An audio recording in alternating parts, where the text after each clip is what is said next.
Well, at the beginning, when I first moved to Aloe Vera, the restrictions were a lot lighter, and so I was able to get around and meet people, meet my neighbours, and I got a job as well teaching English as a way to build up credibility in the town and make new contacts.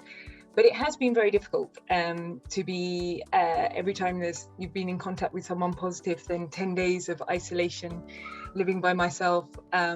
So there's been a lot of using technology, using the phone and an application called Nextdoor to meet neighbours, and trying to be creative as well. So instead of having meetings face to face, they've been online or out in the park with some children doing the one-to-one discipleship or small group discipleship work in the park. So that's also led to positive things. One day we were there doing a Bible story, and other children in the park joined us, and their parents were watching as well. And so I was telling a story to children who wouldn't normally come. I work 2 days a week with something called Da Vida, which is a project for mothers who have children under the age of 3, and they need support with food and clothes. With the children at church, I've been got a little discipleship group of 3 girls, and we do discovery Bible studies with them. I do that with the youth as well. I do things in English, so having online English clubs where people can practice their English. In a discovery Bible study, everyone can take turns being the leader. You don't need to have gone to Bible school or anything.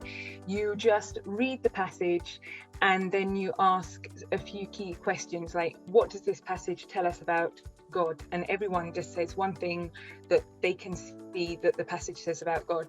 What does it tell us about humanity?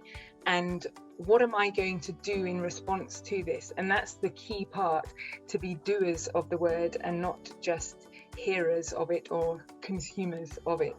And that's what I love seeing people put it into practice.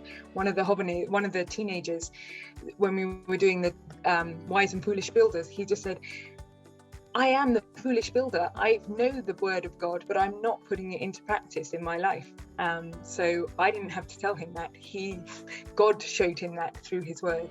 So this summer, I'm taking the time to pray and visit different areas of Spain and pray for where God is calling me. It may still be here in Aloe Vera, but it may be other areas. And at the moment, I have 4 offers of teams that are wanting me to come and join them, because the fields are ready for the harvest, but the workers are few. So every team is crying out for workers.